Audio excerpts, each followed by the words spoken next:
आणि यानंतर बुलेटिनमध्ये सगळ्या महत्त्वाच्या घडामोडींचा वेगवान पद्धतीने आढावा घेऊयात महाराष्ट्र लाईव्ह मधून। मतदार याद्यांमधील घोळाबाबत विरोधकांनी केलेल्या आरोपांनंतर निवडणूक आयोगाने आता चौकशीचे आदेश दिलेत। ज्या मतदारसंघातील मतदार याद्यांवरती विरोधकांनी आरोप केलाय त्या ठिकाणची चौकशी करून अहवाल सादर करा असे आदेश हे मुख्य निवडणूक अधिकाऱ्यांनी जिल्हाधिकाऱ्यांना दिले। जिल्हाधिकाऱ्यांकडून हा अहवाल आल्यानंतर आरोप केलेल्या नेत्यांना त्याची प्रत देखील दिली जाणार आहे। विधानसभेनंतर अचानक 50 लाखांनी मतदान कसं वाढलं असा सवाल हा जितेंद्र आव्हाड यांनी उपस्थित केलाय। हा सगळा फ्रॉड झालेला आहे। इलेक्शन कमिशननी मतदार याद्यांमध्ये जो काही घोटाळा करून ठेवलाय, जो गोंधळ घातलाय, असे अचानक कशी काय मतदार वाढले हो? विधानसभेच्या नंतर 50 लाखांनी मतदार वाढतात अशी कशी शक्य आहे 4 महिन्यात? मतदान तुमचं 5 वाजेपर्यंत 1% असतं आणि त्याच्यानंतर 15% वाढतं। मतदार यादीतील घोळ निवडणूक आयोगाने निवडणुकीआधी दुरुस्त करावे, अन्यथा बोगस मतदान होऊन बोगस लोक निवडून येतील अशी प्रतिक्रिया ही शिंदेच्या शिवसेनेचे आमदार संजय गायकवाड यांनी दिली आहे। काल मी जे सांगितलं की लाखो लोक बोगस याच्यामध्ये आहेत, तर मी निवडणूक आयोगाचं धन्यवाद माने की तुम्ही कारवाई केली, पण खूप उशीर तुम्ही आधी केला आणि हे करताना निवडणुकीच्या पूर्वी जर होत असेल तर त्याचा फायदा होईल आणि तुम्ही निवडणुकीच्या तारखा टिकल्याच्या जर नाही केलं तरी बोगस मतदार कायम राहतील। म्हणून जे काही निवडणूक आयोगाला करत असेल त्यांनी ताबडतोबीनं ही डबल नावं, मृत्यूची नावं ही ताबडतोबीनं डिलीट केली पाहिजे। पंतप्रधान नरेंद्र मोदींचं सरकार आल्यापासून निवडणूक आयोगाचं कार्यालय भाजपचं झालेलं असून तिथूनच भाजपचं कामकाज चालतं असा खळबळजनक आरोप हा काँग्रेस नेते नाना पटोलेंनी केलाय। तर निवडणूक आयोग भाजपचा बाहुला बनलेला आहे, त्यानं लोकशाहीची हत्या केल्याचा गंभीर आरोप देखील पटोलेंनी केलाय।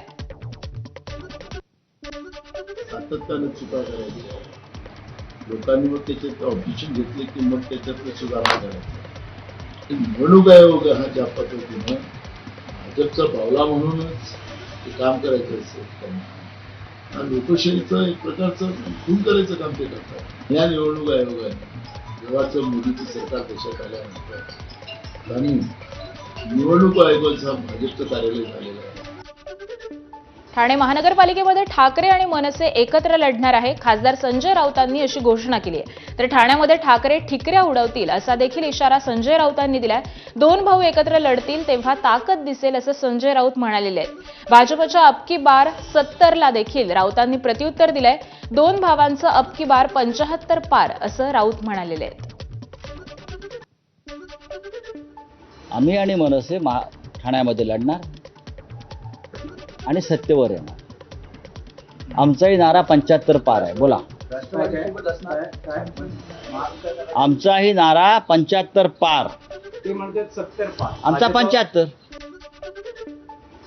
महाराष्ट्रामध्ये कुणी कितीही प्रयत्न केले, एकत्र आले, आमच्या ठिकऱ्या उडतील असं वक्तव्य केलं तरी त्यांच्या हातामध्ये लोक टिकल्याच देतील असा खोचक टोमणा हा ठाकरे बंधूंच्या युतीवरती उपमुख्यमंत्री एकनाथ शिंदेंनी लगावलाय। पुढे बोलताना महायुती लोकसभा आणि विधानसभेमध्ये जिंकली तसंच स्थानिक स्वराज्य संस्थांमध्ये देखील महायुतीचाच भगवा फडकेल असं देखील शिंदेंनी म्हटलंय।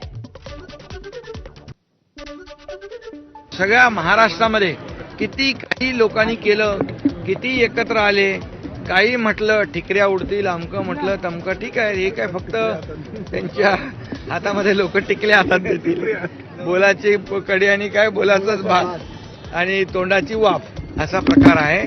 त्यामुळे महायुती लोकसभेमध्ये जिंकली आहे, विधानसभेमध्ये जिंकली आहे आणि स्थानिक स्वराज्य संस्थांमध्ये देखील महायुतीचाच भगवा फडकेल। काही दिवसांपूर्वी महाविकास आघाडीमध्ये नवा भिडू नको असं वक्तव्य हे काँग्रेस प्रदेशाध्यक्ष हर्षवर्धन सपकाळांनी राज ठाकरेंना महाविकास आघाडीतील घटक पक्ष होण्याबाबत विरोधात दर्शवलेलं होतं। त्यानंतर निवडणूक आयोगाला भेटायला गेलेल्या सर्वपक्षीय नेत्यांच्या शिष्टमंडळात राज ठाकरे उपस्थित होते।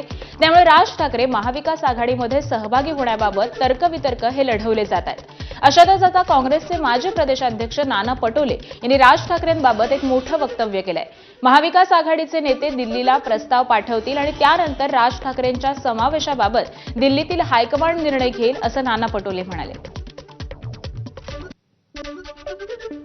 महाविकास आघाडीची ज्या पद्धतीचा प्रस्ताव दिल्ली त्याच्यावरचा निर्णय आले हा प्रश्न आता इथं होतो.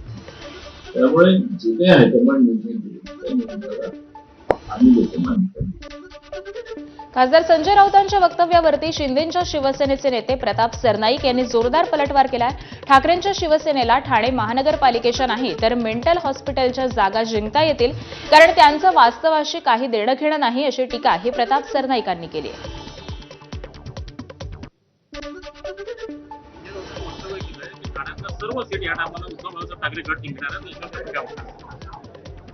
संजय राऊत काय बोलले?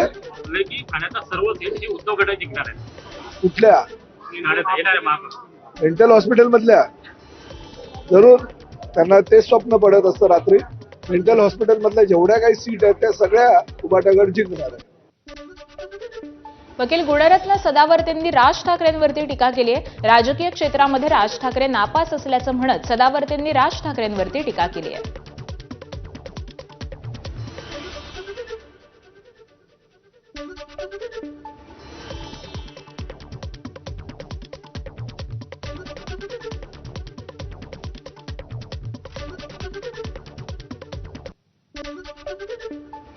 राज ठाकरेंना मी कायम म्हणलो की राजकीय नापास माणूस आहे.